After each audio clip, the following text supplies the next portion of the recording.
بالا خاتون سلطنت عثمانیہ کے بانی عثمان اول کی پہلی بیوی تھی۔ وہ شیخ ادبالی کی بیٹی بھی تھی جو ایک ممتاز مذہبی رہنما اور عثمان کے سرپرست تھے۔ بالا خاتون نے عثمانی ریاست کے قیام اور توسیع کے ساتھ ساتھ عثمان کی ذاتی زندگی میں بھی اہم کردار ادا کیا۔ اس مضمون میں ہم بالا خاتون کی کچھ اضافی تاریخوں کو تلاش کریں گے جو وسیع پیمانے پر مشہور یا زیر بحث نہیں ہیں۔ تاہم اس افسانے کو کچھ مورخین نے چیلنج کیا کہ جو یہ استدلال کرتے ہیں کہ یہ تاریخی کردار نہیں بلکہ خیالی اور من گھڑت کردار پر مبنی ہے۔ ان کا دعویٰ ہے کہ اس کردار کا کوئی ابتدائی ماخذ مثلاً ابن بطوطہ یا ابن خلدون میں ذکر نہیں ہے۔ جنہوں نے عثمان اول اور ان کے جانشینوں کے بارے میں لکھا ہے وہ یہ بھی بتاتے ہیں کہ اس کردار کا نقشہ مختلف ثقافتوں اور مذاہب جیسے کہ اسلام، عیسائیت، یہودیت، بدھ مت، ہندو مت اور زرتشتی میں پائے جانے والے دیگر افسانوں سے ملتا جلتا ہے۔ وہ تجویز کرتے ہیں کہ اس کردار کی کہانی کو بعد کے عثمانی مصنفین نے عثمان اول اور ان کے خاندان کی تعریف کرنے اور خدائی جواز اور اختیار کے اپنے دعوے کو درست ثابت کرنے کے لیے ایجاد کیا تھا۔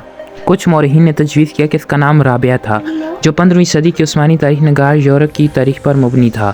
رابعہ کا مطلب عربی میں چوتھا ہے اور یہ اس بات کی نشاندہی کر سکتے ہیں کہ وہ شیخ ادبالی کی چوتھی بیٹی تھی۔ تاہم اس نام کی تصدیق دوسرے ذرائع سے نہیں ہوئی اور یہ کسی دوسرے شخص کے ساتھ غلطی یا الجھن بھی ہو سکتی ہے۔ اس لیے ہمارے پاس اس بات کا قطعاً جواب نہیں کہ بالا خاتون کا اصل نام کیا تھا۔ یہ ممکن ہے اس کا کوئی مختلف نام تھا جو وقت کے ساتھ ساتھ کھو گیا یا بھول گیا، یا اس نے اپنے لقب یا عرفی نام سے پکارا جاتا تھا۔ بالا خاتون کی شادی۔ بالا خاتون کی تاریخ کا ایک اور پہلو جو دلچسپ اور متنازع ہے وہ ہے اس کی عثمان اول سے شادی۔ مشہور افسانہ کے مطابق عثمان اول نے ایک خواب دیکھا جس میں اس نے شیخ ادبالی کے سینے سے ایک چاند نکلتا ہوا اپنے سینے میں داخل ہوتے دیکھا۔ اس نے اس خواب کی تعبیر خدا کی طرف سے ایک نشانی کے طور پر کی کہ وہ شیخ ادبالی کی بیٹی سے شادی کرے اور ان کی اولاد ایک عظیم سلطنت پر حکومت کرے گی۔ اس کے بعد اس نے شیخ ادبالی سے شادی میں اپنی بیٹی کا ہاتھ مانگا اور وہ راضی ہو گئے۔ ان مورخین کے مطابق عثمان اول کی بالا خاتون سے شادی کی اصل وجہ صوفیانہ سے زیادہ سیاسی تھی۔ ان کا استدلال ہے کہ عثمان اول شیخ ادبالی اور ان کے پیروکاروں کے ساتھ اپنا اتحاد مضبوط کرنا چاہتے تھے جو اناطولیہ میں بااثر مذہبی رہنما اور جنگجو تھے۔ عثمان غازی نے بالا خاتون سے شادی کی اور اسی طرح لہٰذا ہمارے پاس دو مختلف ورژن بھی ہیں کہ بالا خاتون کی عثمان اول سے شادی کیسے ہوئی، ایک افسانہ پر مبنی اور دوسرا تاریخی تجزیہ۔ دونوں ورژن کے اپنے حامی اور نقاد ہیں اور یہ طے کرنا مشکل ہے کہ کون سا زیادہ درست یا قابل اعتماد ہے۔ بالا خاتون کا سلطنت عثمانیہ کے قیام میں کردار۔ بالا خاتون کی تاریخ کا تیسرا پہلو جو دریافت کرنے کے قابل ہے وہ عثمانی ریاست اور معاشرے میں اس کا کردار ہے۔ عثمان اول کی بیوی اور علاؤالدین پاشا کی والدہ کے طور پر جو اپنے والد کی وفات کے بعد سلطنت عثمانیہ کے دوسرے حکمران تھے، بالا خاتون کا ابتدائی عثمانی دور میں ایک اہم مقام اور اثر و رسوخ تھا۔ وہ ریاست کے مختلف سیاسی، مذہبی، سماجی اور ثقافتی امور میں شامل تھی۔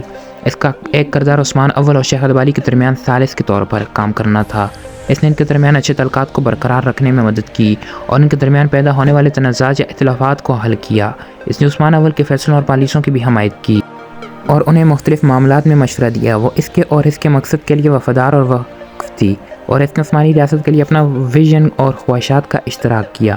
بالا خاتون کا ایک اور کردار تعلیم، فنون اور خیرات کے سرپرست کے طور پر کام کرنا تھا۔ اس نے عثمانی علاقوں میں مساجد، سکولوں، ہسپتالوں اور دیگر عوامی اداروں کی تعمیر کے لیے مالی اعانت اور تعاون کیا۔ اس نے ادب، شاعری، موسیقی اور فن اور ثقافت کی دیگر اقسام کی ترقی، حوصلہ افزائی اور سرپرستی بھی کی۔ وہ غریبوں، مسکینوں، یتیموں اور بیواؤں کے لیے اپنی سخاوت اور مہربانی کے لیے مشہور تھی۔ بالا خاتون کا تیسرا کردار ایک ماں کے طور پر کام کرنا اور عثمانی خواتین کے لیے ایک رول ماڈل تھا۔ اس نے اپنے بیٹے علاؤالدین پاشا کی پرورش کی اور اسے اسلام اور عثمانی ریاست کی اقدار اور اصول سکھائے۔ بالا خاتون کی موت۔ ایک ذرائع کے مطابق بالا خاتون کا انتقال جنوری 1324 میں 66 سال کی عمر میں ہوا۔ اسے اپنے والد شیخ ادبالی کے ساتھ ترکی کے شہر بیلک میں دفن کیا گیا اور ایک محاذ اس بات کی تصدیق کرتا ہے کہ وہ 1324 میں مر گئی اور اسے اپنے والد کے ساتھ دفن کیا گیا، لیکن اس نے مہینے یا عمر کی وضاحت نہیں کی۔ ان کی موت کی وجہ کسی بھی ذریعے میں بیان نہیں کی گئی۔ اس کی موت کی ایک ممکنہ وضاحت یہ ہو سکتی ہے کہ اس کی موت قدرتی وجوہات جیسے بڑھاپا، بیماری یا انفیکشن سے ہوئی ہے۔ وہ اس دور میں رہتی تھی جب طبی علم اور علاج محدود تھا اور بیماریاں عام اور مہلک تھیں۔ اس نے اپنی زندگی میں بہت سی مشکلات اور چیلنجز کا سامنا کیا جیسے جنگیں، ہجرتیں اور سیاسی تنازعات۔ یہ عوامل اس کی صحت اور عوام کو عمر کو متاثر کر سکتے تھے۔ اس کی موت کی وجہ ایک اور ممکنہ وضاحت یہ ہو سکتی ہے کہ اس کی موت غیر فطری وجوہات جیسے تشدد، قتل یا زہر سے ہوئی ہو۔ وہ ایک ایسے وقت میں رہتی تھی جب سیاسی رکاوٹیں اور سازشیں عروج پر تھیں اور ہر طرف دشمن تھے۔ اس کے پاس عثمانی ریاست اور معاشرے میں بہت زیادہ طاقت اور اثر و رسوخ بھی تھا، جس کی وجہ سے وہ کچھ لوگوں کو لیے نشانہ بن سکتی تھی جو عثمان اور اس کے خاندان کو نقصان پہنچانا یا ان کا تختہ الٹنا چاہتے تھے۔ یہ وضاحتیں محدود اور متضاد معلومات پر مبنی ہیں، صرف قیاس آرائیاں اور مفروضے ہیں۔ ان کی تائید یا تردید کے لیے ہمارے پاس کوئی حتمی یا قابل اعتماد ثبوت نہیں ہے، اس لیے ہم صرف یہ کہہ سکتے ہیں کہ بالا خاتون کی موت ایک معمہ اور معمہ بنی ہوئی ہے جو مزید تحقیقات اور تحقیق کا مستحق ہے۔